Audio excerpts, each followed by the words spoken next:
расман муҳорибаи рейтингӣ дар вазни миёна UFC байни 8-ум рақами рейтинг Шон Бреди бо рекорди 15-1 ва 14-ум рақами рейтинг Мишел Перейра бо рекорди 27-11 рӯзи 25 март дар турнир UFC Fight Night. Ассалому алайкум дӯстон, хуш омадем ба шабакаи мо. Дар навори имрӯза оиди тозатарин ва муҳимтарин хабарҳо аз ҷаҳони ММА гап мезанем. Барои пешравии канали мо лайкро зер карда 3-4 калима комментария нависен. мо боша наворро оғоз мекунем. дӯстон, доруҳое ки айни замон шумо дида истодаен доруҳои гиёҳии босифат аз ширкати шифофармо мебошад ки шумо имконият доред ки ҳамаи ин доруҳоро бо нархи арзон дастрас кунед.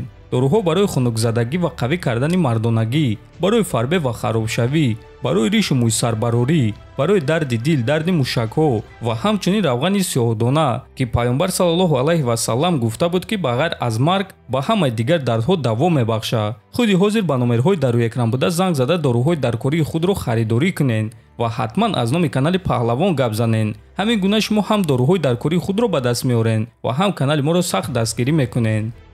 ташкилоти ACA номи иштирокчиёни турнири ACA 150-ро чоп карданд ки дар ин турнир соҳиби бонус шуданд ва биён мебинем ки онҳо ба кадом ҷанговарони худ бонус доданд.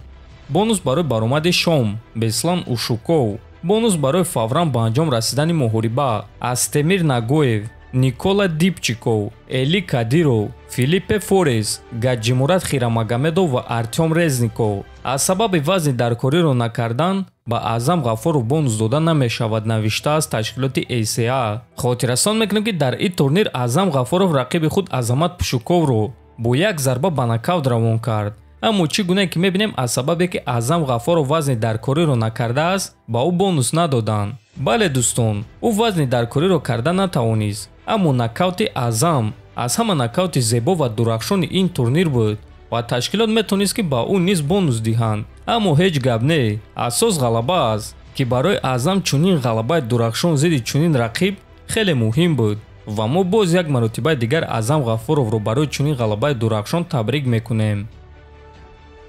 дар саҳифаҳои иҷтимоӣ байни Ислам Махаҷев ва Александр Волконовский каме муноқиша шуд ва ҳамаи кор аз суханҳои Александр Волконовский оғоз шуд ки ӯ дар интервю чунин суханҳо гуфт: ман ҳайрон намешам агар ки Ислам маро ба замин афтонда натавонад, чунки ман дар ин чиз кори хеле ҷиддӣ карда истодам. аммо агар ки ин кор рух диҳад, пас ман ба шумо кафолат медиҳам ки ман худро гум намекунам, ман худро ба даст мегирам, ман оромона рафтор карда ҳамаи кори аз дастам меомадагиро мекунам то ин ки ба пойҳои худ рост бархезам ва ман ба воҳима дода намешам. шумо намебинед ки чӣ гуна ман худро гум карда иштибоҳ мекунам, гуфтааст Волконовский. ва Махаҷев дар ин суханҳои Волконовский ҷавоб дода дар твиттери худ чунин суханҳо навишт: баъди аввалин 15 сонияи ночорӣ дар замин ман кафолат медиҳам ки ту ба воҳима дода мешавӣ, навиштааст Махачев. дӯстон, байни ин ду чемпион дар ҳақиқат бадбиниро дида мешавад. аз аввал онҳо якдигарро эҳтиром мекарданд, аммо дарҳол баъди ғалабаи Ислам бадбинии онҳо оғоз шуд ва ман фикр мекунам ки пресс-конференсияи онҳо пресс-конференсияи хеле шавқовар хоҳад шуд. довталаб барои камарбанди муваққатии вазни ним сабуки UFC Ҷош Эммет гуфт ки киро ӯ бузургтарин ҷанговар дар ҳама замон мешуморад. беҳтарин ҷанговар дар таърих? ман ҳатто намедонам номи киро номбар кунам. хайр, ман Ҳабиб Нурмагомедовро интихоб мекунам, танҳо ба он хотире ки ӯ чемпиони вазни сабук буд, ҷанговари бебох буд ва ӯ бо шартҳои худ аз UFC рафт вақте ки худаш ин чизро хост. ҳамчунин ман Ҷон Ҷонсро бояд номбар кунам ва фикр мекунам ки ягон кас бо ин чиз баҳс намекунад.